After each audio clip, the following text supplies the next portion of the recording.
নমস্কার বন্ধুরা, চলে এসেছি কথা ধারাবাহিকের নতুন একটি আপডেট নিয়ে। গল্পের শুরুতে আপনারা দেখতে পাবেন এভি প্রেটিকে বলে যে বাড়িতে যারা যারা আছে তাদের সার্চ করতে। আর তখন কর্তাবাবু বলে এটা অসম্ভব, ওরা হচ্ছে আমাদের অতিথি, আর ওদেরকে বাড়িতে ডেকে এনে এভাবে অপমান করাটা ঠিক নয়। এরপর কথাও এভিকে বোঝাতে যায়, তখন এভি বলে বাস কথা, তুই আর কিচ্ছু বলবি না, প্রত্যয়কে ওকে ওর কাজটা করতে দে। এরপর কথা প্রত্যেককে বলে তাহলে বেশ, সবার আগে আমাকে সার্চ করা হোক, কারণ ওই ঘরে আমি থাকি। তখন এভি রেগে যায়, বলে যে তুই কি এখানে সিন ক্রিয়েট করছিস, তোর কাছে এটা মজা লাগছে? শোন কথা, প্রত্যয়কে প্রত্যয়ের কাজটা করতে দে, আর তুই এরকম বললে এই কাজটা থেমে যাবে না, ওকে ওর কাজটা করতে দে। তখন রাধিকা দেবী বলে যে হ্যাঁ, এভি তো ঠিকই বলছে, আমিও তো একজন বাইরের লোক, তাই আমারও সার্চ করা হোক। তখন এইদিকে বলাইবাবু বলেন যে কর্তামশাই, আপনি কিছু ভাববেন না, আমাদেরও তো খারাপ লাগছে যে এরকম একটা অনুষ্ঠানে এসে এত বড় একটা দুর্ঘটনা ঘটে গেল। তখন প্রত্যয়ের ফোর্সটা এসে সবাইকে সার্চ করতে শুরু করে দেয়। এইদিকে কথার সেই তিলকের ভেলকে দেখানোটার মধ্যে একটু সন্দেহ হয়, যেন কথা তিলককে দ্বিতীয়বারের মতো ঘর থেকে বেরোতে দেখেছে। তখনই সে এবির ঘরে চলে যায়।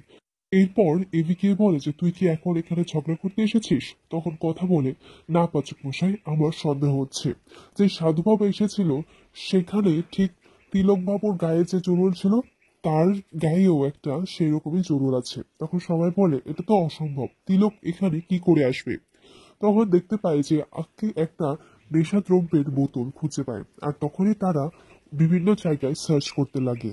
আর এমন সময় কথা সেই সাধু বাবার কুমণ্ডলীটা খুঁজে পায়। এটা দেখে কথা এটাই ভাবতে লাগে, তার মানে সাধু বাবা এখানে এসেছিল, কিন্তু সাধু বাবাকে তো মেজো মাই এনেছে, তার মানে কি মেজো মা আবার নতুন করে কোনো ষড়যন্ত্র করছে? এমন সময় চিত্রা সবটাই বাইরে থেকে দেখছিল, আর সে এটাও ভাবছে যে কথা আবার আমাকে সন্দেহ করছে না তো। তখন চিত্রা কথার সামনে গিয়ে বলে যে বিশ্বাস করো, আমি কিছু জানি না, আসলে আমি সত্যি ভেবেছিলাম যে উনি আসল সাধু বাবা, তুমি আমাকে সন্দেহ করছে না তো। এইরকমই নাটক করতে শুরু করে দেয়।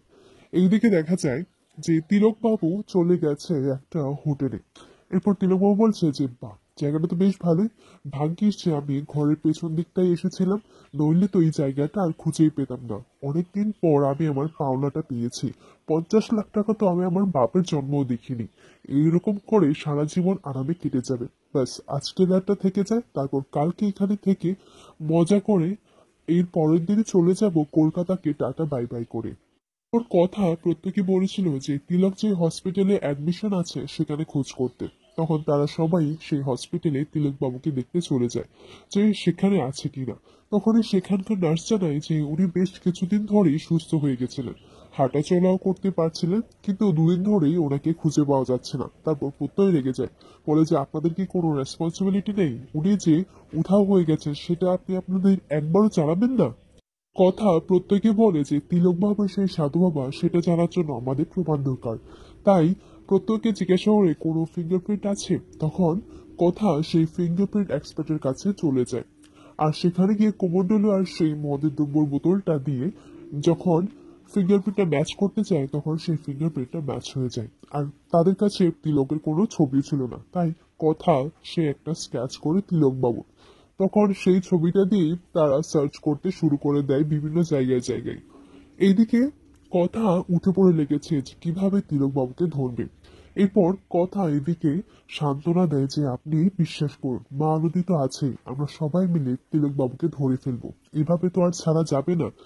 চিত্রা সমস্ত কথাগুলো শুনে ও চিন্তায় পড়ে যায়, কারণ যদি তিলকবাবু ধরা পড়ে যায় তাহলে তো ওর সত্যিটাও সামনে বেরিয়ে আসবে।